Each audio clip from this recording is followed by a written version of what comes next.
It's grand to be with you again today. I like being in church. I guess you probably figured that out by now. But I love being here. I know you do as well. And it's always a joy to share these occasions with you. I have a number that are sick. Some of you are asking if I have a cold. Well, if it sounds like it, it's because I'm overcoming, I think, something that's been going on for about 2 weeks. It's some really mean stuff. I understand my sister Lynn has been carried to urgent care as we speak because of that same problem. Tessa is on her way to urgent care for the same thing. It's kind of, going around, I suppose.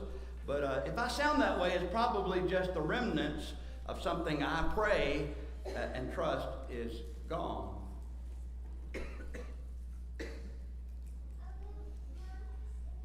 God tells us,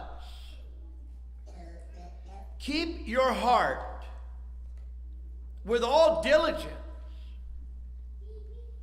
for out of it spring the issues of life. If I were to ask you this morning, who are you? You may look at me funny and say, well, you know my name. No, I mean, who are you? Really? How do you see yourself? What view of yourself do you have? How do you define yourself? I remember a few years ago, I shared the words of Robert Townsend and Pete Townsend from The Who. And some of you looked at me cross-eyed like you couldn't believe I would say such things from the pulpit. But I do remember that song from my teenage years. I sometimes hear it on the radio. I like the bass line in it. It has a really cool bass guitar line in it.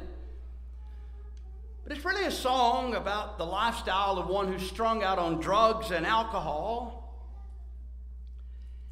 And in part of the song, the writer says, I woke up in a Soho doorway. A policeman knew my name. He said, you can go sleep at home tonight if you can get up and walk away. I staggered back to the underground. The breeze blew back my hair. I remember throwing punches around and preaching from my chair. Well, who are you? Who are you? Who are you? I really want to know, who are you?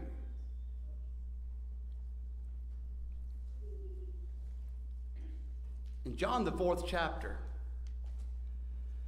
Jesus was asked, in essence, who are you?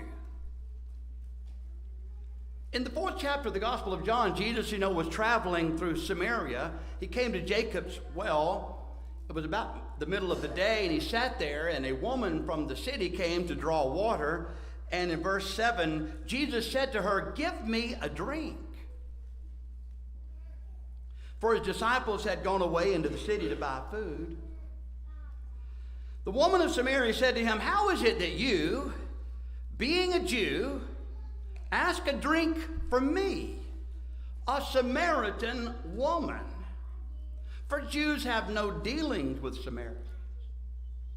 Jesus answered and said to her, if you knew the gift of God and who it is who says to you, give me a drink, you would have asked him, and he would have given you living water.